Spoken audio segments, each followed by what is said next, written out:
देखिए, जो बात हुई है वो तो मैं नहीं बता सकता क्योंकि वो इन्वेस्टिगेशन का पार्ट है, लेकिन जैसा कि नोटिस दिया था बीएनएसएस का 35(3) का, उसके तहत क्योंकि मैं इस देश का नागरिक हूँ, सांसद भी हूँ, मैं पहले कह चुका हूँ कि कानून पर, संविधान पर मुझे न्यायपालिका पर भरोसा है, विश्वास है, तो उसके तहत जो भी सहयोग मेरी तरफ से होना था मैं उसमें जांच में मैं पहुंचा था, और जो उन्होंने सवाल जिस प्रकार के किए उसका मैंने अपना जो सही जवाब था वो दिया।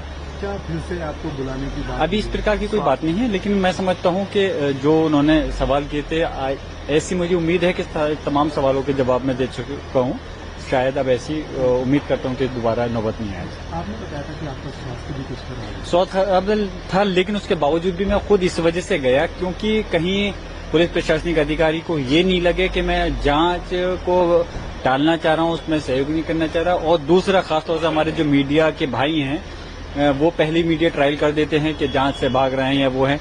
मिसाल के तौर पर जब ये केस दर्ज हुआ था तो उसी समय मैं हाईकोर्ट में मेरे अपने जो हमदर्द है, मेरे मुशीर हैं, उन लोगों ने रिट दायर करवाई थी इसके केस के खिलाफ, क्योंकि मेरे खिलाफ ये रिपोर्ट गलत हुई थी।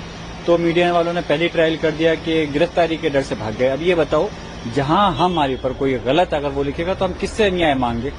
हमारे संविधान के तहत न्यायपालिका है, तो इसलिए हमारा हक बनता है। अगर हम वहां नहीं जाएंगे तो क्या करेंगे? तो वो तो इसलिए मीडिया ट्रायल के तहत नई बातें नहीं बने, इसलिए बस में। काफी वकील भी आपके साथ रहे पूरे मामले में। वकील तो मेरे साथ बाहर ही बैठे हुए थे, और इससे फिर वो इसलिए गए थे, जाहिर सी बात है, ये मेरा लीगली मेरा राइट है कि कहीं कोई जरूरत हो तो मैं उनकी मदद लीगली ले सकूं, बस।